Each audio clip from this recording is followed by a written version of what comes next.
तत्पश्चात अभय चरणारविंद भक्ति वेदांत स्वामी श्री प्रभुपाद आचार्य के श्री परम गुरुदेव श्री भक्ति प्रज्ञान केशव गोसाई महाराज जगत गुरु श्री भक्ति सिद्धांत ठाकुर श्री प्रभुपाद समस्त रूपानुग गुरुवर गुरु के चरणों में अनंत अनंत कोटि दंडवत प्रणाम करते हुए उनके हेतु कृपा की प्रार्थना करते हैं। श्री रूप सनातन बड़ रघुनाथ श्री जीव गोपाल बड़दास रघुनाथ जय युक्त हो हम पर कृपा करें। विशेष रूप से रूप गोस्वामी के हेतु कृपा की याचना करते हैं। उत्कल वल्लरी रूपी उत्कंठा की ये बेल हमारे हृदय में जागृत हो, प्रकाशित हो, यही उनके चरणों में बार बार प्रार्थना करते हैं। श्री कृष्ण चैतन्य प्रभु नित्यानंद श्री अद्वैत गदाधर श्रीवास आदि गौर भक्तवृंद जय युक्त हो हम पर कृपा करें। उनके हेतु प्रेम की बाढ़ में हम डूब जाएं। जिस गौर महाप्रभु गौर हरि ने गोलोकेरा प्रेमदन हम सबको प्रधान इस जगत में कराया, नित्यानंद प्रभु ने उस प्रेम की बाढ़ को तोड़ करके सबको उसमें डुबा दिया। पता नहीं अब आगे मेरा जैसा जीव अभी तक उस बाढ़ में क्यों नहीं डूबा है। शायद हृदय का दरवाजा पूरी तरह से बंद है, इसलिए कोई वो हमारे हृदय को छू नहीं पा रहे। वही कुछ कृपा करे, इस बाढ़ की एक लहर इस दरवाजे को तोड़ करके हृदय को आनंदित से इस प्रेम से डुबा दे। यही गौर नित्यानंद प्रभु समस्त पार्षद समेत उनके चरणों में प्रार्थना करते हैं। श्री राधा गोविंद ललिता विशाखाजू समस्त सखी वृंद समस्त मंजरी वृंद जय युक्त हो हम पर कृपा करें। निकुंज में हमको भी प्रवेश दें। योग्यता तो कुछ भी नहीं है, केवल श्री रूप गोस्वामी जी के इन वचनों को हम दोहरा रहे हैं, तभी रूप मंजरी शायद हमारी पुकार सुनेंगी और राधा गोविंद ललिता विशाखाजू वृंदावन धाम हम पर कुछ कृपा करेगा। इसी अभिलाषा से इस ग्रंथ को हम पढ़ रहे हैं। यही एकमात्र अभिलाषा है और दूसरा कोई अधिकार हमारे पास नहीं है। तो ये गुरुदेव गुरुवर्ग गुरुदेव विशेष रूप से कृपा करके हमारे हृदय में इस ग्रंथ को प्रकाशित करे, इनके भावों को जागृत करे, यही उनके चरणों में प्रार्थना है। और एकत्रित भक्त वृंद के चरणों में फिर से दंडवत प्रणाम। बाद में जो जुड़े मोहन प्रभु, प्रवीणा दीदी और समर्थ प्रभु, नीतू दीदी, चंद्रमोहन प्रभु जी, दीक्षा दीदी, सबको दंडवत प्रणाम फिर से।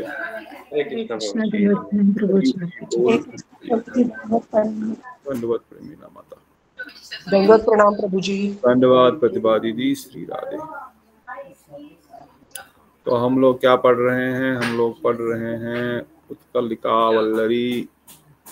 उत्कलिका वल्लरी में आपको कुछ याद हो कल हमने क्या सुना, क्या प्रार्थनाएं स्वरूप जी राधा गोविंद के चरणों में कर रहे हैं? कुछ याद हो किसी को? कोई दो चार शब्द? एनीवन?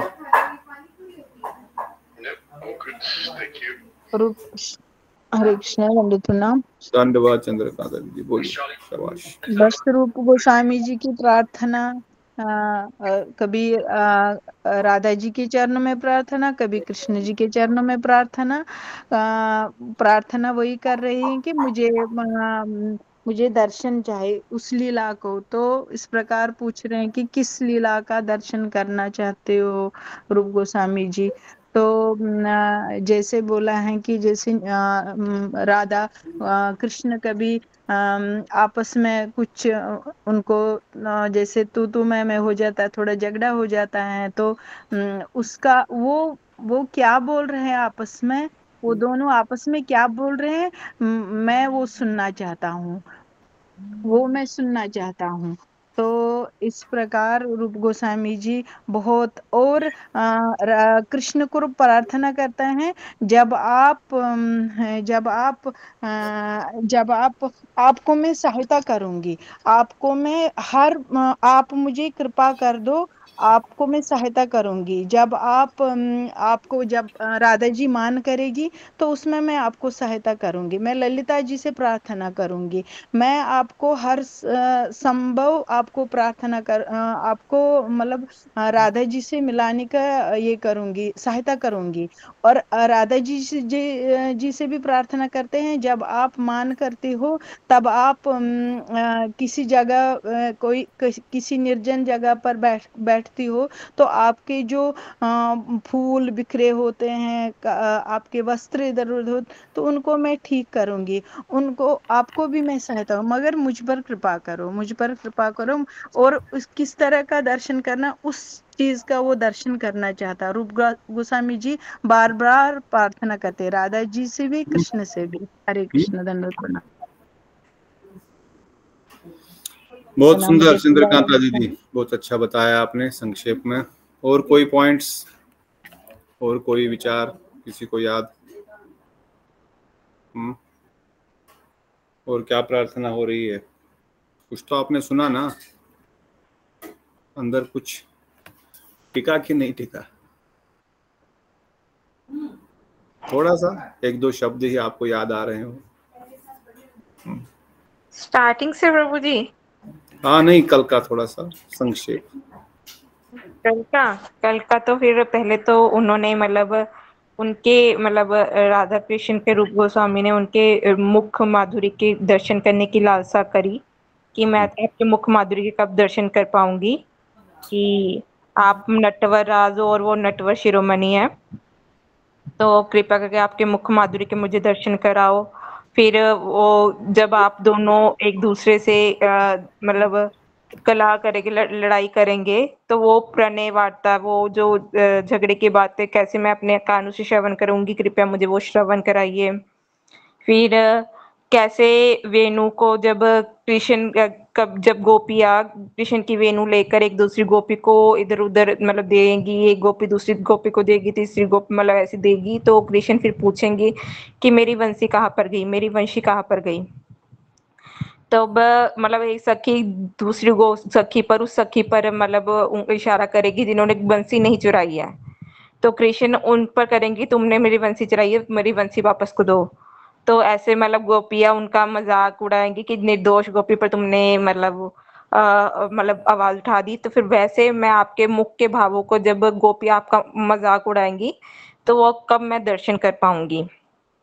फिर जब कृष्ण अपने दांतों पर अपने मतलब होठों पर अपने दांतों से प्रहार कर कर काट देंगे, तो फिर ललिता सखी से जाकर कहेंगे कि राधा रानी ने इनको काटा है। तो राधा रानी मुझे कैसे भ्रू भंगिमा से क्रोध के रूप में देखेंगी, अंदर से तो वो मतलब मुस्कुरा रही होगी, बट बाहर से भ्रू भंगिमा रूप से कैसे देखेगी, उस राधा रानी के जो भाव वो जब वो कृष्ण को उस रूप में देखेगी, उन दर्शनों का प्लीज मुझे उनकी मतलब उन भावों के दर्शन कराओ।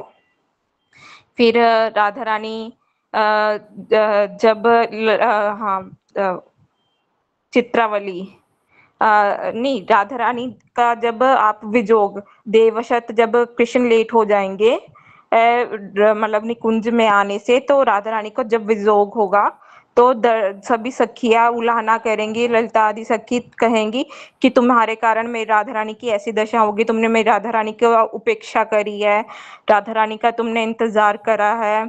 तो कृष्ण उनको कहेंगे कि देवशत मुझसे होगा तो उस विरह अग्नि के उस भावों के मुझे दर्शन कराओ।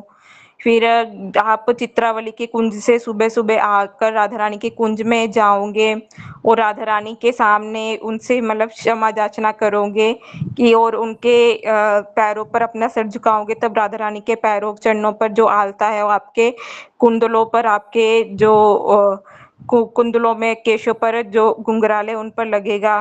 तो वो दर्शन जब चंद्रावली आदि की गोपियों की सखिया शैव्य वगैरह उनके दर्शन करेंगे तो आपको वो मतलब तिरछी नजरों से देखेंगी, उन भावों का मुझे दर्शन कराओ। फिर राधा रानी जब जमुना में जब आप राधा कुंड में होली लीला जल क्रीड़ा कर रहे होंगे, उस टाइम राधा रानी मतलब चुंबन का आपका वो लगा होगा, तब होली लीला में आप जब जीत जाओगे तो राधा रानी कैसे आप कर मतलब किंचित और कुटमित और विभोग भाव राधा रानी में जागृत होगे, आप उसको जीत कर राधा रानी को मतलब कहोगे, तब राधा रानी के मुख पर जो किलकिंचित भाव, अंदर से तो वो मुस्कुरा रही होगी पर ऊपर से भय और रोष प्रकट करेंगी, तो उन भावों के मुझे दर्शन कराओ।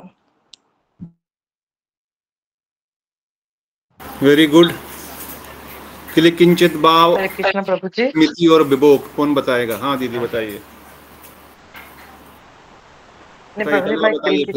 भाव नहीं, मैं ये भी बताना चाह रही थी कि और वो ये भी प्रार्थना करते हैं कि जब रास के समय जब कृष्णचंद्र आपको किसी मतलब सारे गोपियों के मंडलों से आपको दूर लेके जाएंगे और मतलब वहां पे सिर्फ आप दोनों ही होंगे, तो वो मतलब रूप गोस्वामी रूप मंजरी वहां पे प्रार्थना करते हैं कि तब आप मुझे अपना सेवा प्रदान कीजिए ताकि मैं आपको नाना तरह के फूल और श्रृंगार मतलब श्रृंगारों का मैं सेवा कर सकूं।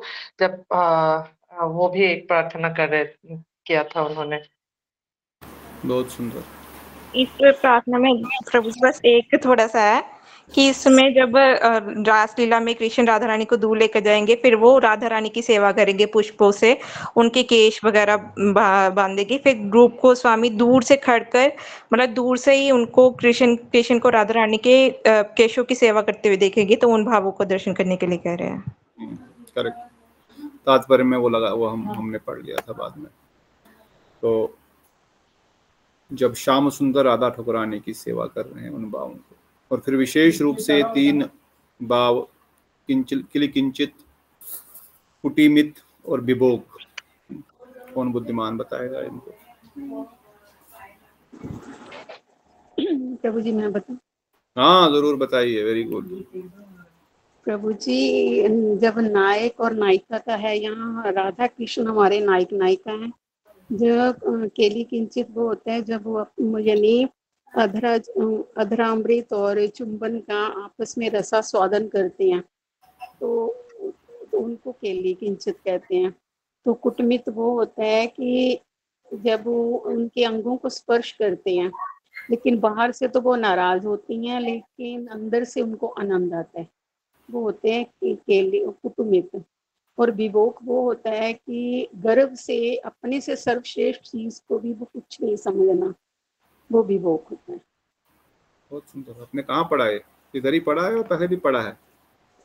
नहीं, मैंने यहीं पढ़ा था, आपके वहाँ लिखा हुआ। ये लगा आपने इस ग्रंथ। हाँ हाँ ठीक ही है।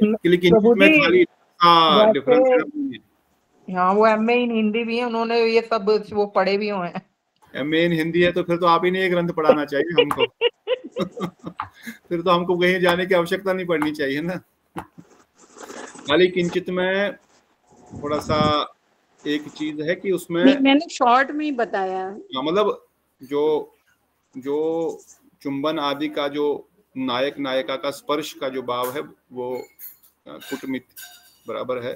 खाली किंचित में एक साथ ही उनको क्रोध भी आ रहा है, एक साथ ही उनको हंसी भी आ रही है, गर्व भी हो रहा है, और ये अभिलाषा भी हो रही कि वो मुझे हमारा संबंध बने या मुझे आलिंगन करे। तो इसलिए किल किंचित मतलब ऐसा भाव जिसमें 2 विरोधी भावों का मिश्रण है, 2 विरोधी भावों का मिश्रण। ये तो विरोधी भाव से रसास्वादन हो रहा है। हाँ, उसमें 2 विरोधी भावों के भाव से रसास्वादन हो रहा है। बाकी क्या नाम है, कुटमित तो एक ही है, सरल ही है कि नायिका के श्री अंगों को स्पर्श करने से, चुंबन आदि करने से नायक जब नायिका का ऐसा बाहर से कोप होता है और भीतर से आनंद होता है। वहां पर खार बाहर से तो दिखा रहे हैं गुस्सा और अंदर से आ रहा आनंद। यहाँ पे गुस्से और आनंद का ही विचार है, इसलिए उसको कुटमिति मतलब बाहर से कुछ और कर रहे हैं, जिसको हम बोलते हैं क्या बोलेंगे, कूटनीति या क्या बोलेंगे, डुप्लिसिटी। एक प्रकार से संसार में डुप्लिसिटी होती है, परंतु आध्यात्मिक जगत में वो डुप्लिसिटी नहीं है, वो बाहर से मान करने का भी लक्ष्य यही है कि उनको आनंद प्रदान हो। उनको अगर रोकेंगे कि कुछ कार्य करने से तो उनको उस कार्य को करने की और उत्सुकता हो जाती है, इसलिए बाहर से गुस्सा दिख रहे, दूर रहो, मेरे को छुओ मत। और इससे क्या होता है, इससे उत्सुकता और बढ़ती है उनको छूने की, उनको आनंद प्रदान करने के लिए। परंतु जो किलिकिंचित है, इसमें नायिका के गर्व, हास्य एवं अभिलाषा आदि भाव यदि बाई कोप इत्यादि द्वारा विस्मृत होते हैं, उन भावों को पंडित गण ने किलिकिंचित रूप में वर्णन किया है।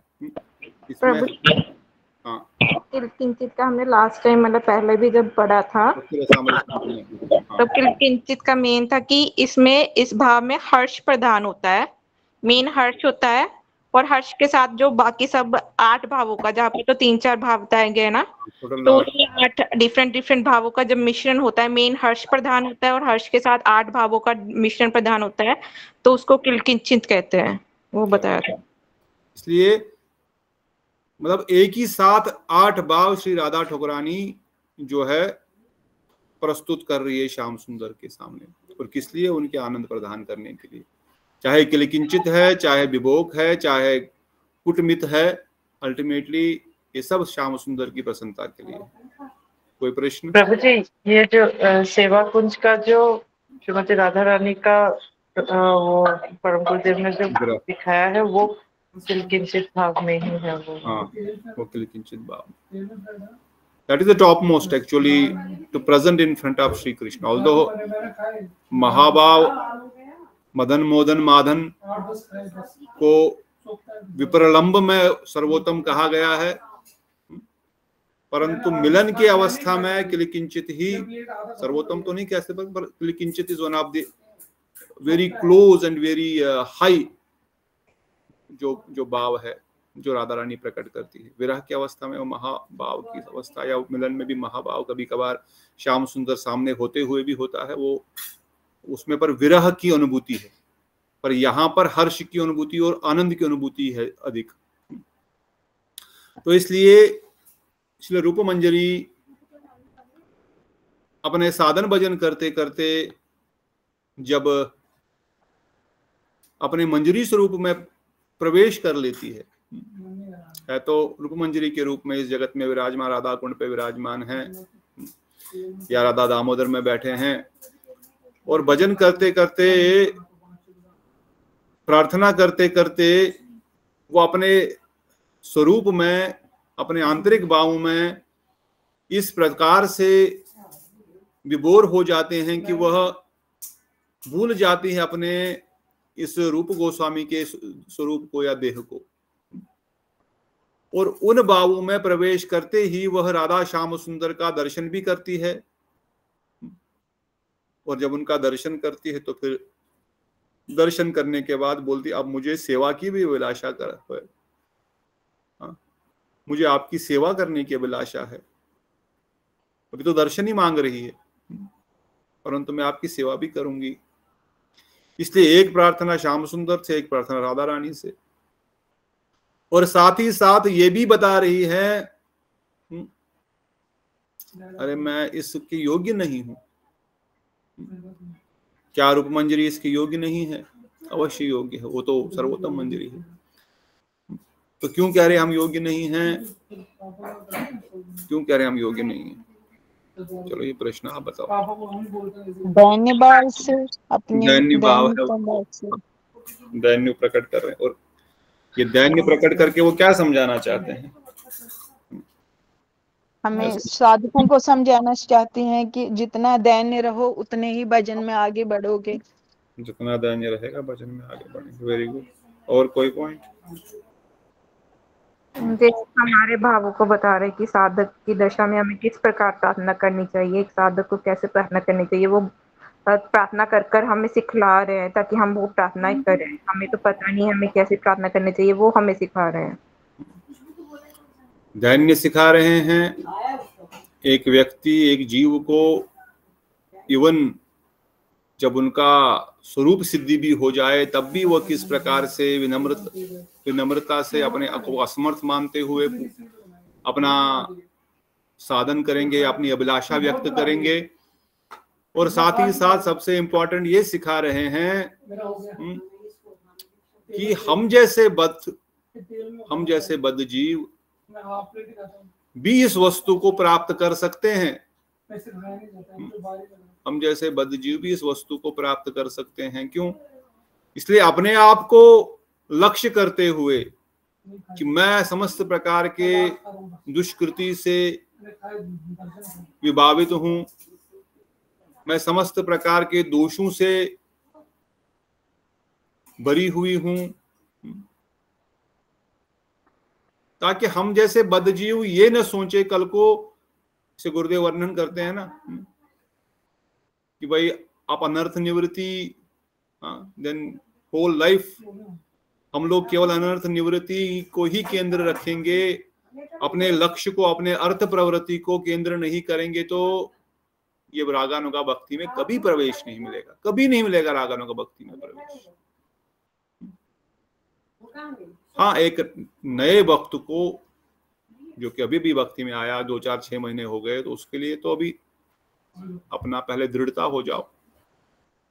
इसलिए हमारे गुरुजन भी वर्णन करते हैं, जो भक्ति में नए नए आए हैं उनको तो अपने संप्रदाय के बाहर किसी और की कथा भी नहीं सुननी चाहिए। परसों परमेश्वर प्रभु का लेक्चर आता, आजकल यूट्यूब पे भी आने लग गया है, अगर आप सुनना चाहते हैं तो सुन सकते हैं। उनके बड़े तत्व सिद्धांत के लेक्चर होते हैं, रूप सनातन से परमेश्वरी प्रभु।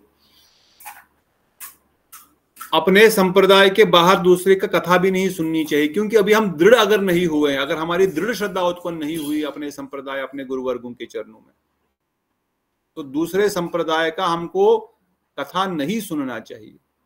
क्यों? क्योंकि अभी हमारी दृढ़ता आई नहीं है, हम भटक जाएंगे, हमारी हालत धोबी के कुत्ते जैसी हो जाती है, न घर का न घाट का। इसलिए महाप्रभु भी वर्णन करते हैं इस चीज को, मायावादी बाश शून्य होय सर्वनाश। जो मायावादी बाश सुनते हैं उसका सर्वनाश हो जाएगा। क्यों भाई? वो भी तो शंकर भगवान ने ही लिखा है, शंकर भगवान ही कह रहे हैं शंकर भाष्य, तो उसमें क्या प्रॉब्लम है सुनने में? सुनने दो ना, ये तो कुछ तो सिद्धांत मिल रहा है। नहीं, अभी हमारी दृढ़ता ही नहीं आई है भक्ति मार्ग में, अभी हम अपने अनर्थों को ठीक से नहीं काट पाए, हम सिद्धांत में कोई प्रवेश नहीं है, हमारे संप्रदाय का वैशिष्ट्य क्या है यही नहीं समझ पा रहे हैं। महाप्रभु स्वयं भगवान जो इस जगत में आए हैं हमको कृष्ण प्रेम प्रदान करने के लिए, सर्वोत्तम वस्तु प्रदान, मंजरी भाव प्रदान करने के लिए, उसके बारे में कुछ पता ही नहीं। वो मंजरी भाव होता क्या है, उस मंजरियों की सेवा कितनी क्लोज है, इवन किस प्रकार से मंजरियां गोपियों से भी कई गुना श्रेष्ठ सेवा करती हैं। और कोई हमको फिर बता देगा कि भाई क्या बेकार में तुम लोग वहां पर भी रोना धोना, यहाँ पर भी संसार में रो रहे हो, वहां पर भी रोना, ये विरह में ये क्या है? अरे मुक्ति पद कितना सुंदर है, कितना प्रकाश ही प्रकाश है, भगवान के शरीर में विलीन हो जाओ, आनंद लो ठाकुर भगवान के साथ जैसा ही। और बद्ध जीव जो संसार में कष्ट भोग रहा है 24 घंटे, जो पिसा जा रहा है संसारिक चक्की में, उसके लिए ये विचार बड़ा आसान है कि मुक्त हो जाओ, न जन्म हो, न मरण हो, न दुख हो, न सुख हो, न जागना पड़े, न सोना पड़े, न खाना बनाना पड़े, कुछ करना, किसी को याद आए, न किसी को हम याद करें, न कोई हमको याद करे, न हमको कोई दुख देना, हम किसी को दुख दें। ये तो बहुत बढ़िया वस्तु है, इसी को प्राप्त करने में तो उससे बढ़िया हम तो ऑलरेडी संसार में पिसे ही जा रहे हैं, संसार के संबंधों में दुखी सुखी, दुख सुख का अनुभव करके। अब भगवत धाम जाकर के भी क्या यही हमको करना है? ये तो क्या, वहां पर भी यही सब हो रहा है जो इस संसार में चल रहा है। यही बुद्धि आ जाएगी, वहां पर भी यही हो रहा है, वहां पर भी इसी प्रकार से विरह है। इसलिए सनातन गोस्वामी पाद ने बृहद भागवत अमृत में भी कहा, वो विरह मिलन से अधिक आनंद की अनुभूति देता है। वो जो वहां का दुख है, जो दुख प्रतीत होता है, इसे नारद मुनि ने पहले ही बताया था बृहद भागवत अमृत में। अरे वैकुंठ में दुख कहां से आएगा? उसका नाम ही वैकुंठ जगत है। वो तो ब्रह्मांड से परे 7 आवरणों को क्रॉस करके शिवलोक, ज्योति, ब्रह्म ज्योति, मुक्ति लोगों को पार करने के बाद वैकुंठ जगत आता है। तो वैकुंठ में कहां दुख होगा? किसी प्रकार से दुख का हो ही नहीं सकता। पर ये फिर गोप कुमार को दुख क्यों हो रहा है? ये दुख की प्रतीति है, ऐसा लग रहा है दुख इन कंपैरिजन टू जो श्याम सुंदर से मिलन का जो आनंद है, उस कंपैरिजन में वो दुख की प्रतीति हो रही है। पर वहां पे कहां दुख है? वो विरह में आनंद के मिलन से ज्यादा की आनंद की प्रतीति हो रही है, क्योंकि विरह में राधा ठकुरानी को श्याम सुंदर से मिलन की कोई अभिलाषा ही नहीं है, क्योंकि ऑलरेडी विरह इतना डीप हो चुका है कि उनके सामने ही वो हर वस्तु में श्याम सुंदर को देख रही है। तो अब पेड़ तो कहीं जाएगा नहीं, बादल तो कहीं जाएंगे नहीं, यमुना तो कहीं जाएगी नहीं। जब साक्षात उनको कदम्ब वृक्ष में ही श्याम सुंदर दिख रहे हैं तो फिर कैसे किसी प्रकार का विरह की अनुभूति होगी। परंतु जिनका अभी अधिकार नहीं है, जो इस वैशिष्ट को समझे नहीं है, अगर वो लोग नए नए भक्ति में आए हैं, अगर वो लोग ये सुनेंगे, अरे ये तो बढ़िया फिलॉसफी है, ब्रह्म में विलीन हो जाओ, बस अहम ब्रह्मास्मि, हम ही ब्रह्म बनेंगे, हम ही भगवान बनेंगे, तो सबसे बढ़िया है। It is very nice, it is very pleasing. अभी भी क्या, मैं कुछ साल पहले तक भी मुझे लगता था कि ठीक है यार, क्या संसार में कटक रहे हैं, पिसे जा रहे हैं, ये मुक्ति भी ठीक ही है, चलो कोई नहीं, देखेंगे। इवन गुरुदेव से मिलने के बाद भी, ऑल्दो इतना सब सिद्धांत में हम प्रवेश करना चाहते हैं, पर फिर भी लगता है अरे क्या फंसे हुए हैं, मुक्त हो जाए, बस निकल जाए यहाँ से। Isn't it? कई बार ऐसी भावना आती है कि नहीं, हम कितना भी बोले हम मंजरी भाव ठीक है, अब जाकर के जब इसका वैशिष्ट पता लग रहा है, अब जाके मतलब कुछ सालों से जब पता लग रहा है कि वो सुख ही है, वो विरह में दुख नहीं है, वो जगत का सेवा नहीं है। इस जगत में हम किसी की सेवा करते हैं, नौकरी करते हैं पैसे कमाने के लिए, नहीं करेंगे तो वो मारेगा, नहीं मारेगा तो पैसे नहीं देगा, और एक्सप्लॉइट करेगा हमको। सेवा घर में नौकर आता था, हम उसे ये भी कराना वो भी कराना चाहते हैं, उनको पता है just wants to get maximum output कैसे मिले इस व्यक्ति से मुझे। ये संसार की सेवा है, परंतु आध्यात्मिक जगत में ऐसी सेवा नहीं है।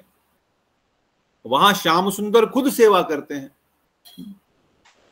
वहां श्याम सुंदर खुद गौचारण करते हैं, वहां श्याम सुंदर अपनी बाबा की खड़ाव सर पर के लेकर के उनको देने आते हैं। क्या कोई वहां पर कोई एक्सप्लॉइटेशन है? इसलिए उस जगत की सेवा की अनुभूति जो है, विरह और मिलन की अनुभूति जो है, इस जगत के विरह और अनुभूति से उसका कोई कंपैरिजन नहीं किया जा सकता। इसलिए कई बार कहा जाता है, नए भक्तों के लिए थोड़ा वार्निंग दी जाती है, अरे अपने संप्रदाय को ठीक से सुनो, अपने संप्रदाय के सारे ग्रंथ पढ़ लो, पहले खत्म कर लो पढ़ के। इसलिए हमारे इसको में पहले बोलते हैं प्रभुपाद जी के सारे ग्रंथ पढ़ लो, बहुत इंपॉर्टेंट है, not bad. How long will you take? Maybe few years, 5-6 साल पढ़ लो, रेगुलरली पढ़ लो, सब पढ़ में लग जाएगी अपने ग्रंथों को पढ़ने में, और संप्रदाय की जाने की जरूरत ही नहीं होगी। अरे हमारी 2-4 जन्म लग जाएंगे, एक जन्म तो होगा भी नहीं। पहले तो हमारे ग्रंथ ही कितने हिंदी और इंग्लिश में प्रकाशित हुए, 10% भी नहीं हुए। और हमारे गोस्वामियों के ग्रंथों की तो समाधि बन गई है, सनातन गोस्वामी के भजन कुटीर के समाधि मंदिर के बगल में। जो हमारे गोस्वामियों ने ग्रंथ लिखे, ओनली 10% ही प्रचार के लिए गए, बाकी 90% तो समाधिस्थ हो गए। अधिकारी कोई नहीं, योगी कोई नहीं, और संभालने वाला कोई नहीं। उस 10% में भी कितना परसेंट हमारे पास अवेलेबल है? उस 1% में भी हमने कितना पढ़ा है बताओ? अभी ग्रंथों के नाम तक पता नहीं अभी तक, पढ़ना तो दूर की बात। तो दूसरे संप्रदाय के ग्रंथ, दूसरे संप्रदाय के विचारों में हमको क्यों समय बर्बाद करना है? ऐसा नहीं हम किसी का क्या बोलते हैं, क्रिटिसाइज कर रहे हैं, अच्छा है, परंतु हमारे पास जो खजाना है तो उसको खोल करके देखो ना। इसलिए रूप गोस्वामी भी यहाँ पर प्रार्थना कर रहे हैं, ये दैन्य उत्पन्न करते हुए कह रहे हैं कि भाई योग्यता हमारी नहीं है, परंतु अगर हमारे हृदय में लालसा आ गई है तो यही योग्यता है। अगर हमारे हृदय में संसार के भोगों के प्रति विरक्ति नहीं भी आई है, परंतु श्याम सुंदर के प्रति अगर थोड़ी सी भी आसक्ति आ रही है तो ऑटोमेटिकली ही विरक्ति संसार में हो ही जाएगी भोगों से। इसलिए बद्ध जीव ये सोच करके कि मैं दोषी हूं, मैं अपराधी हूं, मैं दुष्ट हूं, मेरे में योग्यता नहीं है, इन ग्रंथों को साइड में रख देगा, कभी इनका चिंतन मनन नहीं करेगा, इसलिए भी वो ये बता रहे हैं कि भाई मैं दोषी हूं, मैं दुष्ट हूं, मेरे में योग्यता नहीं है। अदरवाइज वो तो भाव में विभोर होते होते मंजरी भाव को मंजरी स्वरूप में घुसने के बाद मंजरी स्वरूप में स्थापित होने के बाद इन प्रार्थनाओं को लिख रहे हैं, अर्थात तो साक्षात दर्शन कर रहे हैं। इसलिए बार बार यही कह रहे हैं, गुरुवर्ग यही कह रहे हैं, इनको सुनो, कानू रूपी डोने में, कान रूपी डोने में इसको ग्रहण करो, इस अमृत को, और इधर से अंदर हृदय में लेके जाओ इस अमृत को। यही अमृत जो है हमको काम रस से, संसार भोग से विरक्ति दिलाएगा। और एक बार नहीं है, ये एक बार पढ़ लिया हो गया, ये तो मैंने बहुत पहले पढ़ा था। इसको रोज पढ़ो इस ग्रंथ को। महाप्रभु को स्वरूप दामोदर, ललिता सखी अर्थात स्वरूप दामोदर रोज कृष्ण का कर्णामृत सुनाते हैं, रोज जयदेव गोस्वामी के पद सुनाते हैं, रोज चंडीदास के पद सुनाते हैं, और कई बार वही बार बार सुनाते हैं, क्योंकि महाप्रभु को वही आनंद आता है। तो ये जैसे ग्रंथ केवल पढ़ करके समझने के लिए ही नहीं है, इनको रसास्वादन करते हुए श्याम सुंदर को हम ये प्रार्थना करें। और जितनी बार हम सुनेंगे, जितनी बार हम इसको पढ़ेंगे, सुनेंगे, हमारे हृदय में श्री रूप गोस्वामी की कृपा से यह भाव जागृत हो जाएंगे। अभी तो शुरुआत है, पहली बार हम इस प्रकार का थोड़ा कुछ पढ़ रहे हैं, परंतु again the warning is the same. Always remember, ये श्याम सुंदर राधा ठकुरानी अचिंत्य तत्व है, ये हमारे जैसे बद्ध जीव नहीं है, ये स्वयं भगवान है, उनकी अंतरंग शक्ति है, और हम भी उसी पूर्ण शुद्ध पूर्ण चेतन के अंश है। हमारा स्वरूप भी उन्हीं की सेवा का है, और हमारा स्वरूप भी बहुत ऊंचा है। हम भी मंजरी स्वरूप, हमारी आत्मा कोई साधारण नहीं है। जो शक्ति उनमें है वही इस आत्मा में भी प्रवेश करेगी राधा रानी की आह्लादनी शक्ति के द्वारा, और हमारे को भी वही सेवा करनी है, और वही हमारा स्वरूप है, वही हमारा सेवा है, वही हमको जाना है। इसीलिए उसी स्वरूप को ध्यान करते हुए, उनके उसी रूप को ध्यान करते, रूप मंजरी के इन भावों को हम हृदय में धारण करते हुए निरंतर अपनी कॉन्शियसनेस को पुरुष स्त्री संसार के दृष्टिकोण से बाहर करके, कम से कम पढ़ते समय, प्रार्थना करते समय, इसलिए हमेशा गुरु जी भी बोलते थे, जब आप गायत्री मंत्र करें तो पहले ही श्लोक पढ़ो, महम विप्रो न च नरपति हम गोपी प्रतिपद कमलयोर दास दासानुदास। नहीं भी आता है तो मन में पूरा श्लोक नहीं बैठता तो कोई बात नहीं, श्लोक पढ़ना इंपॉर्टेंट नहीं, उनके भाव क्या है। मैं ब्राह्मण नहीं हूं, मैं शूद्र नहीं हूं, मैं वैश्य नहीं हूं, मैं क्षत्रिय नहीं हूं, मैं कोई गृहस्थ नहीं हूं, मैं कोई वानप्रस्थ नहीं, मैं सन्यासी नहीं हूं, मैं ब्रह्मचारी नहीं हूं, मैं कोई राजा नहीं हूं, फिर क्या हूं मैं केवल गोपी पद पद कमलयोर दास दासानुदास। ये गोपियों के जो स्वामी है, या गोपियों की जो स्वामिनी श्रीमती राधिका है, या गोपियों की जो स्वामी श्री श्याम सुंदर है, उनके दास के दासी हूं मैं, अर्थात उनकी स्वामिनी की दासी राधिका, ललिता जी की दासी, रूप मंजरी की दासी, गुरु मंजरी की दासी हूं मैं। इस भाव को, इस श्लोक को पढ़ने का अर्थ है इस भाव को हृदय में स्थापित करते हुए फिर आप अपने मंत्रों को पढ़ो, अपने नाम को करो, उसमें स्थापित हो जाओ, अपने स्वरूप में स्थापित हो जाओ। स्वरूपेन व्यवस्थिता, हमारे परम पूज्य मुनि महाराज हमेशा बोलते थे, मुक्ति का अर्थ है स्वरूपेन व्यवस्थिता। मुक्ति का अर्थ नहीं भगवान विलीन हो जाना, मुक्ति का अर्थ है अपने लिंग देह से बाहर जाकर के, बाहर निकल करके अपने स्वरूप में स्थापित हो जाना। और इसके लिए कोई चमत्कार होगा, ऊपर से कोई लाइट पड़ेगी, हाँ जब पड़ेगी तब तो पड़ेगी, परंतु तब तक के लिए प्रयास करना है कि भाई एक्सटर्नली प्रयास करना है कि मैं गोपियों के दासियों की, मैं कोई ब्राह्मण नहीं, वैश्य नहीं, शूद्र नहीं, ये रोज बोलते ना है नाम करते समय। और तब आंखें बंद करके नाम करो, अच्छा मैं ये सब नहीं, मैं बस गोपियों की दासियों की राधा रानी की दासी हूँ, बस यही मेरा स्वरूप है।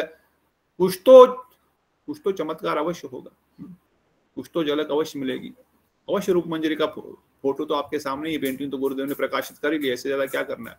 अपने स्वरूप को भी प्रकाशित कर दिया, ऐसे ज्यादा क्या कृपा करेंगे बताओ। अब आपके स्वरूप को भी प्रकाशित करेंगे, पर उसके लिए प्रार्थना करो, इन प्रार्थनाओं को तो करो, तब तो प्रकाशित होगा। इसलिए कहते हे ब्रजनंदन, सखियों में परिवेशित होकर गंधर्विका का श्री राधिका का जब तुम्हारा पुष्प वाटिका में प्रवेश करके अलक्षित रूप से आनंद पूर्वक पुष्प चयन कर रही होगी, तब तुम सहसा ही उस स्थान पर प्रवेश करके श्री राधिका की सहचरी भानुमति के वक्ष स्थल से उत्तरया वासन को बलपूर्वक ग्रहण करोगे। उस समय बाहर से कोप का प्रकाश करने वाले एवं अंतर में गूढ़ हास्य से युक्त तुम्हारे मुख कमल में मैं कब देख पाऊंगी। अब श्याम सुंदर से प्रार्थना कल अभी तक आपने सुना सारांश में, किस प्रकार से होली लीला, किस प्रकार से रास लीला में एकांतिक स्थान में लेके जाना, होली लीला में एकांतिक में होली लीला का और बाकी सब विचार को। अब और श्याम सुंदर से प्रार्थना कर रहे हैं कि कब सखियों से परिवेशित होकर, जब राधा ठाकुरानी सखियों के साथ किसी बगीचे में बैठी हुई हैं, हे गोष्ठधीश्वर नंद कुमार, ललिता आदि सखियों से के साथ गंधर्विका अर्थात श्रीमती राधा जी जब धीरे धीरे तुम्हारे पुष्प वाटिका में पहुंचकर अनेक अनेक प्रकार के पुष्प चुरा रही होंगी। राधा रानी जो श्याम सुंदर ने पुष्प वाटिका बनाई है, अब राधा सखियों चलो आज श्याम सुंदर के पुष्प वाटिका से पुष्प, ये सबके घर में चुराता है मक्खन, सबके घर में भी वस्तु चुराता, आज इसकी चोरी करते हैं, चलो इसकी चोरी करते हैं। तो उन्हीं की पुष्प वाटिका में जाकर के अलग अलग प्रकार के पुष्प चुरा रहे हैं। तब सहसा सामने से प्रवेश करके गंधर्विका राधिका की सहचरी भानुमति के वक्षस्थल से उतरिया को बलात् छीनने वाले तुम्हारा मैं कब दर्शन करूं। तो जब राधा रानी की जो सहचरी भानुमति सखी है,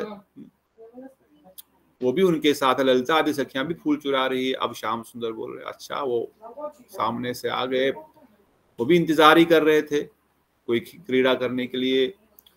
उन्होंने जो चुन्नी ओढ़ रखी है, जो चुनरी ओढ़ रखी है, उनके सीने से उसको छीन करके भाग जाएंगे, प्राप्त करेंगे। बाहर से दिखाएंगे क्रोध, तुम मेरे पुष्प वाटिका में क्यों पुष्प चरा रहे हो, पर अंदर से बड़ा आनंद आ रहा है, मेरे पुष्प वाटिका में आप सब लोग आ जाए हैं। और इसी बहाने से उनका वो तरिया चुरा लेते हैं। यदि कहो तुम कैसे हो, इसके लिए कह रही है साहसी रहस्यमयी मुस्कान से युक्त मुख वाले। एक रहस्यमयी मुस्कान आपके मुख पर है। ये रहस्य किस प्रकार का है? यह रहस्य वो है कि बाहर से तो आप क्रोध दिखा रहे हो कि आप मेरे वाटिका में क्यों आए हो, और अंदर से आपको बड़ा आनंद आ रहा है कि आज राधा ठाकुरानी समस्त सखियों सहित पुष्प वाटिका में आई हैं। इस प्रकार का दर्शन कब मैं कर पाऊंगी? आपके मुख पर मुस्कान है, मुख पर क्रोध है, अंदर मुस्कान है, इस प्रकार का भंग का दर्शन होगा। और आगे कह रहे हैं हे ब्रजेंद्रनंदन, ये दो बार ब्रजेंद्रनंदन को ही प्रार्थना करते हैं, दो बार कर रहे हैं। हे ब्रजेंद्रनंदन, इस ब्रज में वन महोत्सव के वसंत उत्सव के समय, वसंत उत्सव के आरंभ होने पर सखियों से वेष्टित होकर मंदहास्य के द्वारा उज्जवल मुख वाली श्री राधिका के चपल कटाक्ष के प्रेरणा से अर्थात उनके इंगित से निर्वृत स्थान पर भेजे गए आप जब गुणमंजरी नामक सखी का मुख चुंबन कर रहे होंगे, तब तुम्हारे इस प्रकार करते हुए मैं कब दर्शन करूंगी। जब ब्रज में वसंत ऋतु आती है, वसंत महोत्सव आता है, सारी सखियां श्रृंगार करके बड़े ही आनंद से मंद हास्य के द्वारा श्री राधा ठाकुरानी भी वहां पर विराजमान है। अपने चपल नेत्रों से अपने बड़े ही कटाक्ष कर रही है और इंगित कर रही है, ये इशारा कर रही है चपल कटाक्ष से प्रेरणा से अर्थात उनको इशारा कर रही है निवृत्त स्थान में पर भेजे गए आप और गुणमंजरी नामक सखी का मुख चुंबन कर रहे हो। ऐसा दर्शन मैं कब करूंगी? वसंत उत्सव शुरू हो गया, राधा रानी समस्त सखियों के साथ विराजमान हैं, बड़ा आनंद का उत्सव चल रहा है। उस समय राधा रानी एक साइड लॉन्ग ग्लास एक कटाक्ष करती है और प्रेरणा देती है कि इस मंजरी को आप निर्जन स्थान में चुंबन कीजिए, इनको आनंद प्रदान कीजिए, और तब मैं कब ऐसा समय आएगा कि मैं ऐसा दर्शन कर पाऊंगी। हे ब्रजेंद्र नंदन, सखियों से व्याप्त वसंत उत्सव के उदय होने में तुम्हें कब देखूंगी? वसंत ऋतु में कब मैं तुम्हारा दर्शन करूंगी? यदि कहो कि श्री कृष्ण को क्या करते देखना चाहते हो, अच्छा वसंत ऋतु में स्पेशल क्यों? अभी तो बोल रहे दर्शन कराओ, होली में दर्शन कराओ, इस प्रकार से। अब वसंत उत्सव में क्यों दर्शन? वसंत उत्सव में सारी सखियों को वसंतीय रास में प्रवेश है कि नहीं? और नई सखियों को भी एंट्री है। अब वसंत उत्सव जब होगा, वसंतीय रास जब होगा, उस समय क्या विशेष दर्शन चाहिए? बोले उस समय एक दर्शन चाहिए। क्या अभिलाषा देखना? इसके लिए कह रही है, मंद हास के द्वारा उज्जवल मदीश्वरी राधिका की तिरछी चितवन के द्वारा प्रेरित होकर छिपकर बैठी हुई गुण मंजरी नामक सखी का मुख चुमते हुए। गुण मंजरी कौन है? गोपाल भट्ट गोस्वामी। गोपाल। तो कब आप कभी गुण मंजरी, कभी लवंग मंजरी, कभी रति मंजरी, राधा रानी कटाक्ष श्याम सुंदर को कभी कभार इसलिए कहते हैं ना कि मंजरियों की इच्छा नहीं है श्याम सुंदर के साथ एकांतिक रास आदि करने की, पर राधा रानी के प्रेरणा के द्वारा से बहुत आनंद हो रहा है। ठीक है, उनको तो आनंद मिल रहा है, पर राधा रानी बोलती है ये मेरी सखी है, मेरी दासी है, मेरी अपनी वह, इसको तुम इसका आलिंगन कर लो। तो कब ऐसा मौका मिलेगा कि मैं मंजरी के साथ आपको दर्शन करते हुए देख पाऊंगी? इस प्रकार से विनोद दर्शन की प्रार्थना करने के उपरांत अब सेवा की प्रार्थना की जा रही है। अभी हम हंसी मजाक का दर्शन जो था, कभी आप हंस रहे हैं, कभी क्रोधित हो रहे हैं, और कभी कौतूहक प्रेम विलास चल रहा है। इन सबको दर्शन करने के बाद अब वह सेवा की प्रार्थना करते हैं। अब दर्शन तो ठीक है, दर्शन तो मैं करना चाहती हूँ, पर अभी डीप जाना चाह रहे हैं। प्रारंभ से ही हम देख रहे हैं, पहले बाहर दर्शन, फिर कुंज के अंदर दर्शन, फिर कुंज के अंदर के सेवाओं का दर्शन। ये क्रम है कैसे हमने अपने भजन को आगे बढ़ाना है। इसलिए कहते हैं अब वह सेवा की प्रार्थना कर रहे हैं। क्या प्रार्थना करते हैं? हे नाथ श्री कृष्ण, हे श्रीमती राधिके, तुम दोनों कालिंदी तटवर्ती वन विहार से थककर जब माधवी लता के मूल में विश्राम कर रही होंगी, उस समय मैं अपने केश पाश को खोलकर उसके द्वारा तुम्हारे चरण कमलों की रज कब समर्जन करूंगी।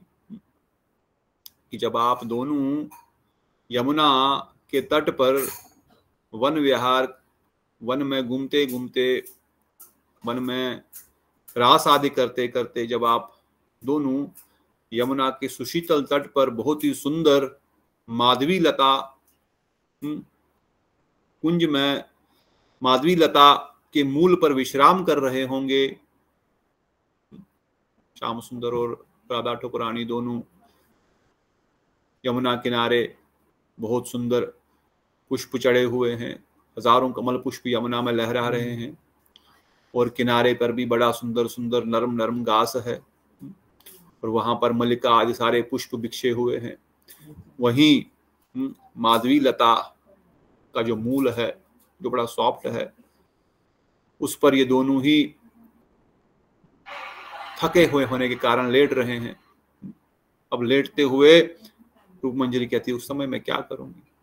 मेरे जो लंबे लंबे केश है, अर्थात मेरे जो लंबे लंबे बाल है, इन बालों से आपके चरणों में जो रज, जो मिट्टी लग गई है, क्योंकि आप बिना किसी चप्पल आदि के वृंदावन में घूमते हैं, आपके चरणों में जो रज लगी है, हे ठकुरानी, हे श्री राधा रानी, कब मैं आप दोनों के चरणों को अपने केशों से, अपने बालों से साफ करूंगी। इसलिए हे आदेश्वरी, हे आदेश्वरी, हे आदेश्वर, अर्थात हे कृष्ण, हे राधा ठकुरानी, मेरे जैसी दासी के द्वारा अपने केश पाश खोलकर उन केशों के द्वारा तुम दोनों के चरण कमलों से धूल कब पोछ जाएगी। यदि कहो कि तुम दोनों कैसे हो, तो इस अपेक्षा से ही कालिंदी इत्यादि कहा गया है। कलिंद जिसका अर्थ स्पष्ट है। आप क्यों थके हो? वन विहार करते करते थक गए हैं और मैं अपने केशों से, ऐसा नहीं कि हाथों से, कपड़े से नहीं, जो सुकोमल केश है, बाल है, उनसे आपके चरणों की रज को, धूल को साफ करूंगी, ऐसी अभिलाषा मेरी है। ऐसा मुझे कब कृपा प्राप्त होगी। हे कुंजराज श्री राधा रमन, हाय कब मैं भ्रमर से सुशोभित निकुंज में, भवन में सुकोमल पुष्पों के द्वारा तुम्हारे कंदर्प युद्ध का भार सहन करने में सक्षम कुसुम शैया और नवपल्लव के द्वारा उपादान तकिए की रचना करूंगी।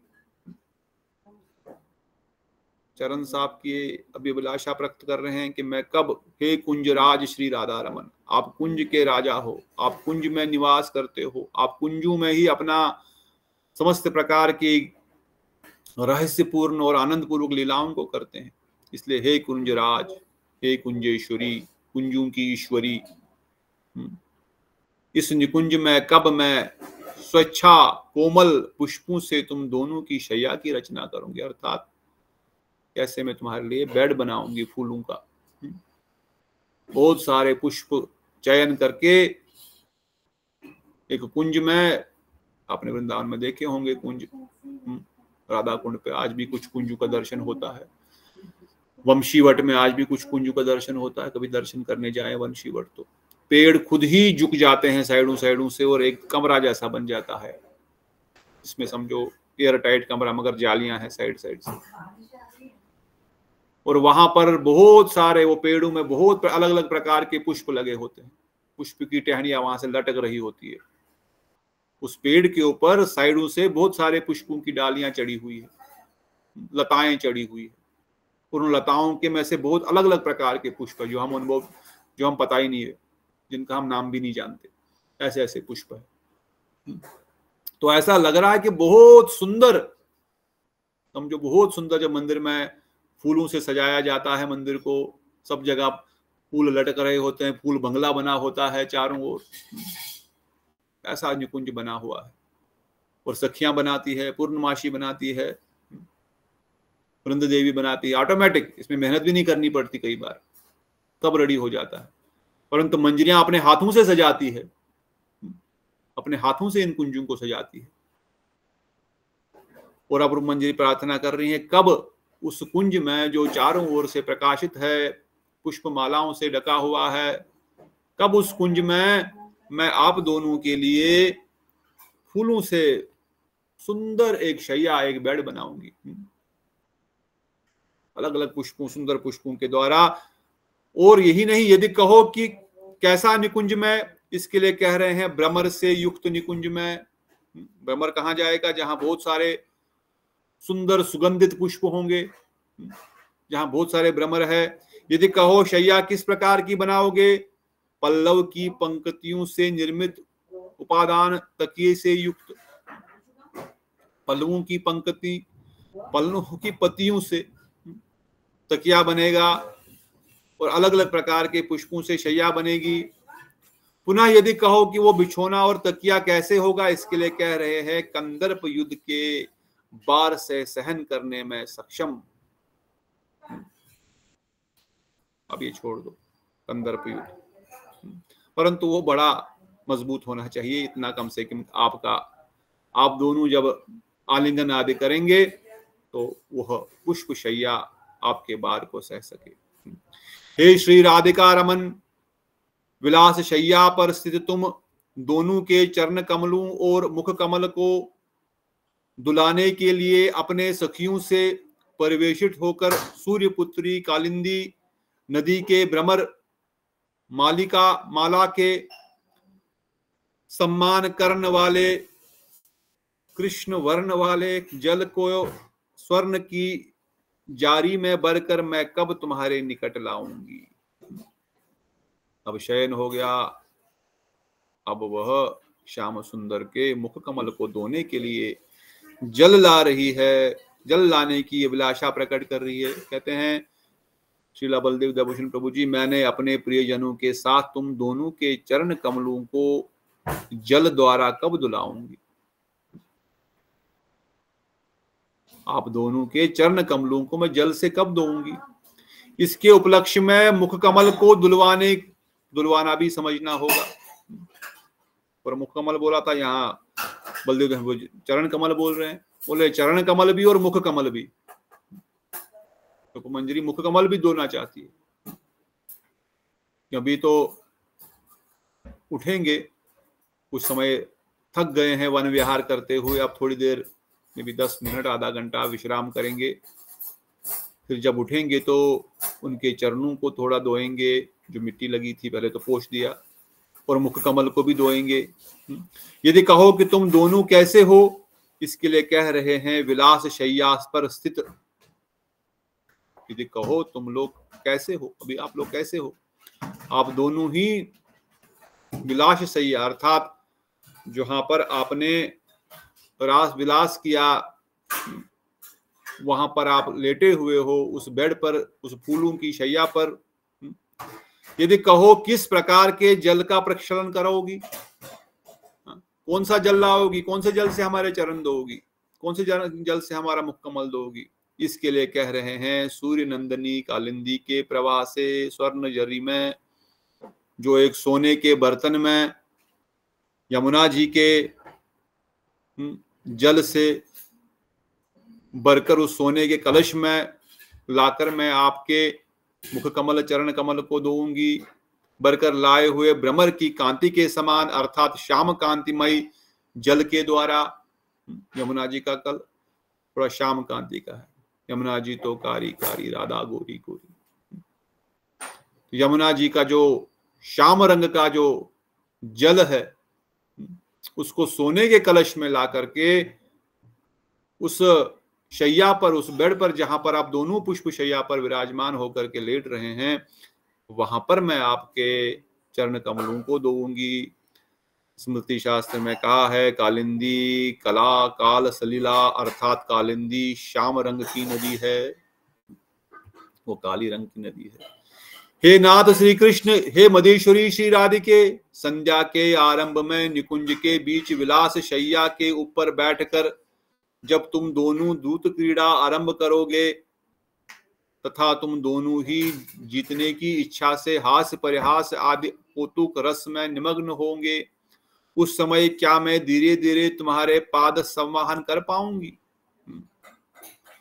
जब श्याम सुंदर और श्री राधा ठुकरानी हे मदेश्वरी राधिके संध्या के समय जब आप मिल रहे हैं निकुंज में, निकुंज के बीच विलास शैया पर ऊपर आप बैठे हुए हैं दोनों और दूत क्रीड़ा खेल रहे हैं, चौसर खेल रहे हैं, दूत क्रीड़ा कर रहे हैं। हे मदेश्वरी, हे श्री राधा रमन, संध्या के आरंभ में तुम दोनों मिलन का उपक्रम आरंभ होने पर, संध्या के समय अभी जब संध्या आरती होती है, संध्या आरती होने के लिए दोनों राधा श्याम सुंदर जो है वह बैठ करके उस समय कुछ खेल खेलते हैं मिल करके दोनों। क्या खेल खेलते हैं? चौसर आदि खेल खेलते हैं। संध्या के समय आरंभ तुम दोनों मिलन उपक्रम आरंभ होने कुंज में दूत क्रीड़ा कारण हो रहे कलह के समय क्या कभी मैं तुम दोनों के चरण कमलों की सवाना कर पाऊंगी? जब आप खेल रहे हैं और एक दोनों ही जीतना चाहते हो, एक दूसरे को हराना चाहते हो और अपना पूरा जोर लगा रहे हो दूसरे को हराने के लिए, क्या उस समय आपके चरण कमल जो कि अब थक गई हैं या आपके चरण कमल विराजमान है, आप बैठी हैं और खेल रही हैं चौसर श्याम सुंदर के साथ, उन चरण कमलों को मैं अपने हाथ में लेकर के धीरे धीरे धीरे उनका मार्जन करूंगी, उनको थोड़ा सा दबाऊंगी, आपके उन चरण कमलों को, शीतल कोमल परम सुकोमल उन चरण कमलों। क्या कभी ऐसा समय आएगा? कब ऐसा समय आएगा? कब मुझे ऐसी सेवा प्रदान करेंगे? यदि कहो कि तुम दोनों कैसे हो, इसके लिए कह रहे हैं जीतने की इच्छा से परस्पर परिहास करते हुए एक दूसरे को, मैंने देखो मेरे को, जैसे लूडो खेलते थे ना, 6 आ गया, मेरी गोटी आगे चलेगी, और वहां से मेरे को भी देखो, मेरा दूसरा, मैंने आपके इस गोटी को खा लिया। इस प्रकार से एक दूसरे के प्रति प्रेम से एक दूसरे को हराने की जो होड़ लगी है, उस समय आप उतने डूब चुके हैं एक दूसरे को हराने में। पर मध्य पेष्टवा, इस सूत्र के अनुसार मध्य में षष्ठी विभक्ति लग जाने से दोनों ही रूप बनते हैं। कुंजस्य मध्य अथवा मध्य कुंज, अर्थात कुंज के मध्य में अथवा मध्य कुंज में, यहाँ अव्ययव्यास समझना प्रयोग है। श्लोक संख्या 44 में विरहित व्यक्तुक्षी पद के समान ही इस पद की सिद्धि है। अन्य अर्थ स्पष्ट है, अन्य अर्थ स्पष्ट है। वहां पर जब आप खेल रहे हैं, खेल में मस्त हो गए हैं, तो क्या मैं धीरे धीरे आपके चरणों को दबाऊंगी, आपके सुकोमल चरण में अपने हाथ में लेकर के उनका प्रख्यालन करूंगी, और आप आनंद से खेल रही है और मैं अपने आपके चरणों को बैठ के साइड में दबा रही हूँ। तब ऐसी कृपा मुझ पर करेंगे हे श्री राधा ठकुरानी। कह रहे हे वृंदावनेश्वर, हे वृंदावनेश्वरी, इन निकुंज में अति उन्मत्ता से युक्त समर विलास में दक्ष तुम दोनों जब विलास के आरंभ में परस्पर हष्टचित होकर मधुपान के लिए अभिलाषा करोगे, उस समय मैं मधु से भरा हुआ पान पात्र तुम्हारे निकट उपहार स्वरूप लाकर कब कृतार्थ होंगी।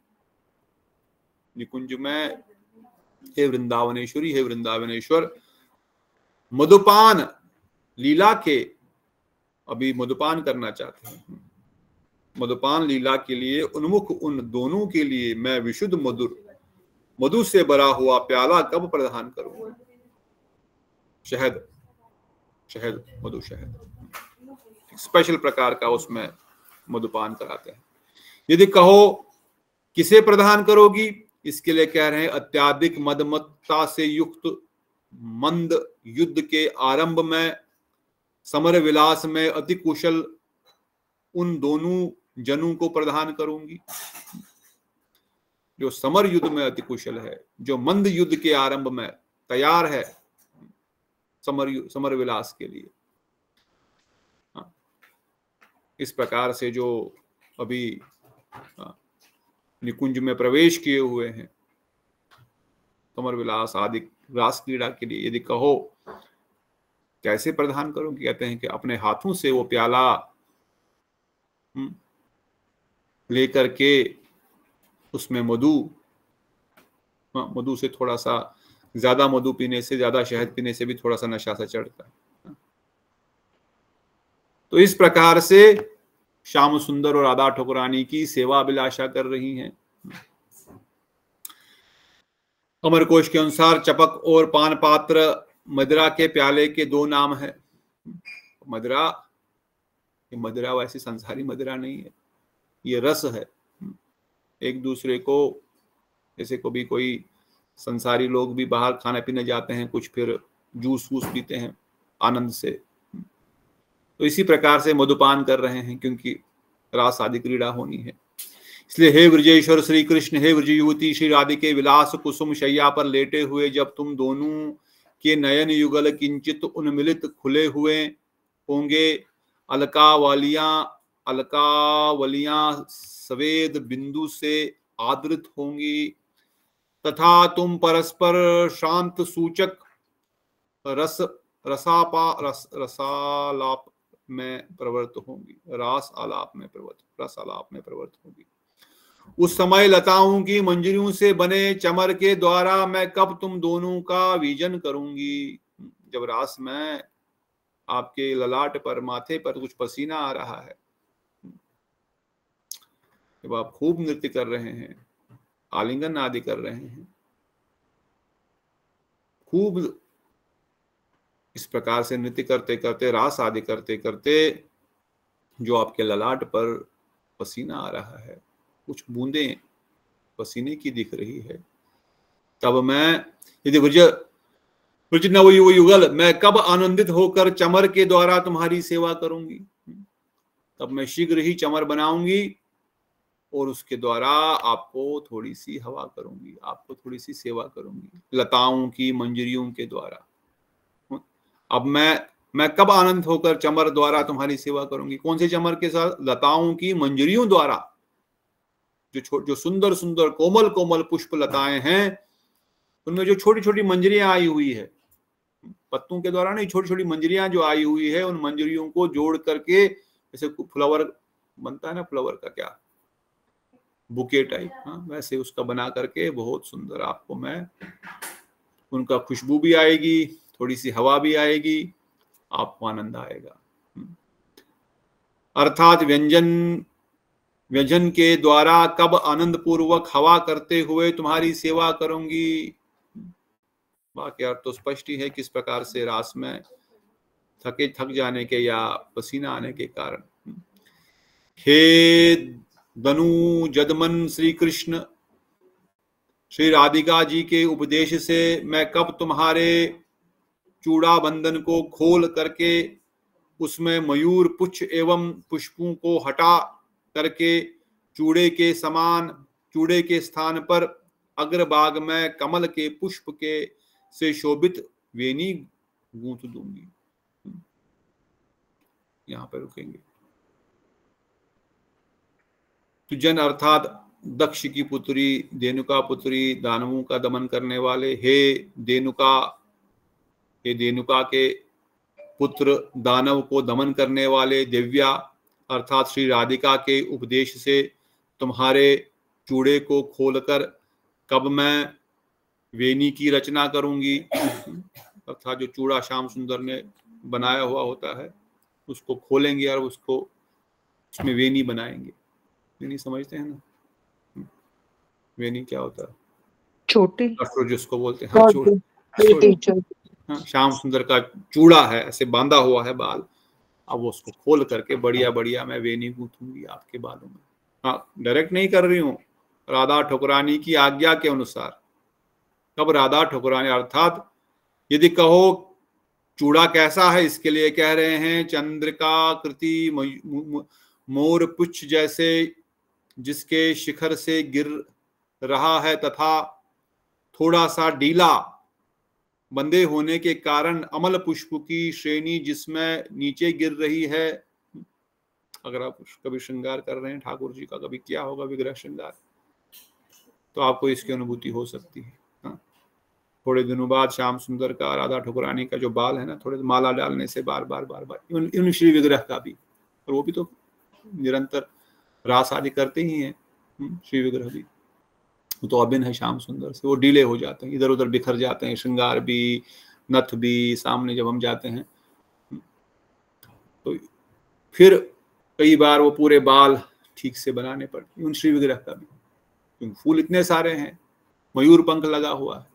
अब उस चूड़े को निकाल करके, खोल करके, उसके सारे पुष्पों को साफ करके, यहाँ वहां बिखरा हुआ है आपके बाल, फिर क्या होगा, फिर उसको मैं गूंथूंगी। यदि कहो कि वेणी कैसे बनाओगी, कैसी चोटी बनाओगी, इसके लिए कह रही है जिसका अग्रभाग कमल से युक्त होगा। हाँ, सामने कमल का पुष्प लगा दूंगी उसमें। विश्वकोश में कहा गया है कोटि शब्द के 4 अर्थ है, किनारा, अग्रभाग, करोड़ एवं वेद। अब आप खुद हिंदी के एक्सपर्ट हैं तो आप कोई भी वेद, कोई भी अर्थ लगा करके इसका आनंद ले सकते हैं। करोड़ों पुष्पों को उसमें लगा रहे हैं, करोड़ों पुष्प कैसे आएंगे, आ सकते हैं। किनारे किनारे में पुष्प लगा रहे हैं उस वेणी के, कमल पुष्प, साइडों से कमल पुष्प लगा देंगे श्याम सुंदर को। I don't know, Radha Rani को तो लगाया है श्याम सुंदर को भी लगा सकते हैं, ट्राई करेंगे इस बार। हाँ, पगड़ी वगड़ी को साइड में लगाते हैं हम लोग, नकली लगाते हैं, पर असली भी लगा सकते हैं। श्याम सुंदर असली है तो पुष्प भी असली होंगे। तो कब ऐसा कृपा होगी हे श्याम सुंदर, हे राधा ठकुरानी, कि मैं इस प्रकार से आपकी सेवा कर पाऊं। तो यही सेवा अभिलाषा हृदय में धारण करते हुए निरंतर श्याम सुंदर और राधा ठकुरानी के चरणों में हम इस रूप मंजरी के इन वचनों को सुन करके, इन भावों को कानों के द्वारा हृदय में धारण करते हुए, पढ़ करके या थोड़ा सा सिमरन करके, किस प्रकार सुंदर कलकल करती हुई यमुना बह रही है, वहीं पर पास में ही बड़ा सुंदर सा कुंज बना हुआ है, पेड़ों से ढका हुआ है, चारों ओर मालती, चंपा, चमेली, गुलाब, कमल, ये सब पुष्प पूरी तरह से उस कुंज को सजाए हुए हैं।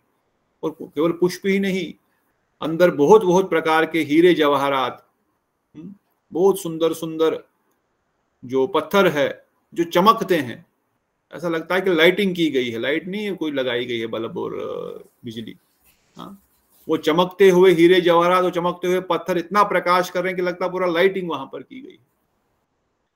और जब श्याम सुंदर को विश्राम करना है तो उनके ऊपर कुछ फूल की माला डाल दो तो ऑटोमेटिकली उनकी लाइट कम हो जाती है। तो वहीं पर बड़ा सुंदर सुंदर सा पुष्पों से बना हुआ पलंग है, वहीं पर पुष्पों और पत्तियों से बना हुआ तकिया है। राधा श्याम सुंदर विश्राम कर रहे हैं और रूप मंजरी उनके चरणों को धीरे धीरे दबा रही है। गुरु मंजरी उनकी सेवा में नियुक्त है, किसी चीज की आवश्यकता है। हाँ, और कभी कभार उनको भी मौका मिल रहा है। कब गुरु मंजरी और रूप मंजरी दोनों राधा श्याम सुंदर की चरण सेवा कर रही है। परम गुरुदेव कहते हैं अपने मंगल आरती में, अबागा श्री केशव करे नाम संकीर्तन। मैं अबागा केशव केवल नाम कीर्तन ही कर रहा हूं, बस इनके इन वचनों को, इन लीलाओं को बस बोल रहा हूं, इतना ही कर रहा हूं मैं।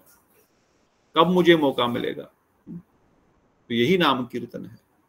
ये कथा, ये एक श्लोक पढ़ना ही नाम कीर्तन है। तो हम लोग तो बैठ करके नाम कीर्तन कर रहे हैं कि आप लोग इस प्रकार की सेवा कर रहे हैं और हम उस सेवा का कीर्तन कर रहे हैं। और कीर्तन करने से ही हृदय में आनंद की अनुभूति हो रही है। और आप कृपा करेंगी, हे गुरु मंजरी, गुरु रूपाम परम सखी, आप परम सखी है कदा श्याम सुंदर की, तब आप मुझे भी कुछ सेवा प्रदान करेंगी। तो इस प्रकार से बड़े बड़े सुंदर प्रार्थनाएं हैं। ये ग्रंथ में 80 श्लोक है, आई थिंक 15, 20, 55, 65, 20-25 श्लोक और है आगे, सुंदर सुंदर श्लोक। और इन प्रार्थनाओं को धीरे धीरे अपने हृदय में धारण करने का प्रयत्न करें और फिर सिमरन करें। कुछ एक्स्ट्रा नहीं, जो बताया गया उन्हीं लीलाओं का सिमरन करें। फिर कभी जप के समय यहाँ वहाँ मन भटकेगा नहीं। अष्टकम पढ़ते समय, भजन करते समय ध्यान, यही रूप ध्यान, लीला ध्यान। हम कुछ जो सुना है, श्रवण प्रभावे सिमरन हुए, जो सुना है बस उसी को बार बार सुने या उसी को बार बार पढ़ने से ऑटोमेटिकली ही कुछ न कुछ स्फूर्ति अवश्य श्याम सुंदर राधा गोविंद गुरुदेव हृदय में कराएंगे। इसलिए कहा गया इस बार बार इन प्रार्थनाओं को करने से अवश्य ही हम इसके योग्य बन जाएंगे, परंतु कम से कम लालसा हृदय में उत्पन्न करें। ठीक है, यहाँ पे रुकते हैं। कोई प्रश्न किसी का आज की सभा में, कोई ऐसा पॉइंट, कोई और कुछ बताना चाहते हैं अगर तो बता सकते हैं। हम ज़्यादा डीप नहीं घुस रहे हैं लीलाओं में, बस थोड़ा बाहर से ही इंडिकेशन मिल जाए कि किस प्रकार की ये कला विलास लीला है, कंदर्प लीलाएं हैं। धीरे धीरे जब बेस स्ट्रांग होगा तो हो सकता है समय के साथ हृदय में लालसा उत्पन्न होएगी, तो फिर केवल श्याम सुंदर के इन्हीं लीलाओं का, इन्हीं कथाओं का कीर्तन ही होगा एकमात्र जीवन का लक्ष्य। दूसरा रसाभास फिर हम बाहर निकल पाएंगे। अभी तक रसाभास ही, अभी तक हम ये भी सुनते हैं, वो भी सुनते हैं, द्वारका भी, राम भी, कृष्ण भी, नारायण भी, पर धीरे धीरे अभिलाषा ऐसी उत्पन्न हो, इसके अतिरिक्त तो और कुछ सुनने की अभिलाषा न हो। जैसे उस दिन महाराज जी कह रहे थे या कोई कह रहे थे, कई लोग भजन गाते हैं, अच्युतम केशवम राम नारायणम कृष्ण दामोदरम जानकी वल्लभम। अच्युत भी, केशव भी, माधव भी, नारायण भी, राम भी, जानकी वल्लभ भी, दामोदर भी। कितना बड़ा रसाभास है। नारायण भी, वैकुंठ भी, राम भी, वृंदावन भी, द्वारिका भी। और लोगों को लगा बहुत बढ़िया भजन है जी, बहुत बढ़िया भजन गाया जी आपने। अब भजन शब्द बड़े, you may be entertaining to the ear, आपके कानों को एंटरटेन मिल सकता है ऐसे भजनों से, पर ये भक्ति रस में प्रवेश नहीं दिलाने वाला। भक्ति रस में प्रवेश करना है तो इन्हीं कथाओं के माध्यम से करना है, इन्हीं कथाओं के अनुरूप भजन से करना है, प्रार्थनाओं से करना है, तब जाकर के एकांतिक भक्ति वृंदावनेश्वर रागानुगा की होगी, तभी राग मार्ग में हमारा प्रवेश होगा। अभी तो हम बस राग मार्ग मुंह से बोल रहे हैं, बस राग मार्ग शब्द हमने सुना है, राग मार्ग है क्या और धीरे धीरे आगे पता लगेगा। ठीक है, तो यहीं पे रुकते हैं, ज्यादा लंबा नहीं खींचेंगे क्योंकि फिर वक्त। आपने बोला अभी भी आज भी दर्शन होता है, जो मतलब पेड़ थोड़ा सा कम, थोड़ा सा मुझे ये समझाना, क्या आपने क्या बोला? आज भी दर्शन होता है वृंदावन में, निकुंज का आपने देखा होगा ना, कुंज का दर्शन। हाँ, सेवा कुंज में, निधिवन में देखेंगे, निधिवन में भी देखेंगे। हाँ, इवन अगर आप कभी, जब हम जाएंगे परिक्रमा में, वंशीवट के पीछे बहुत बड़ा जंगल, अकेले नहीं जाना क्योंकि बहुत बाबा जी लोग रहते हैं, बंदर भी होते हैं, जाएंगे तो 2-3 भक्तों के साथ जाना, और बहुत घना जंगल है वंशीवट के पीछे। तो कभी वंशीवट के पीछे अगर जंगल में जाएंगे तो वहां पर भी खुद ब खुद ही पेड़ों से ढके हुए कुंज बन गए, मतलब पेड़ की टहनियां ऐसी झुक गई हैं, ऐसा लग रहा है कमरा बना हुआ। प्रभु जी, गैवर वन इस ग्रंथि में राधा रानी बोल रही है कि मैं मतलब ठाकुर जी के लिए ऐसा कमरा कब बनाऊं, जब आप पहले बोल रहे, ये रूप मंजरी बोल रही है, रूप मंजरी, ये सब रूप मंजरी प्रार्थना कर रही है राधा कृष्ण से, कब मेरी ऐसी अभिलाषा होगी। और रूप मंजरी प्रार्थना कर रही है, हमको शिक्षा प्रदान कर रही है कि हमारे हृदय में इस प्रकार की प्रार्थना और इच्छा जागृत होनी चाहिए। रूप मंजरी हमारे लिए, रूप मंजरी तो रोज ही ठाकुर राधा ठकुरानी के लिए, श्याम सुंदर के लिए निकुंज को सजाती है, उनके लिए बेड बनाती है, फूलों का पलंग पिलो बनाती है, उसको सजाती है, रोज ही उनका, वो तो रोज ही ऐसा करती है।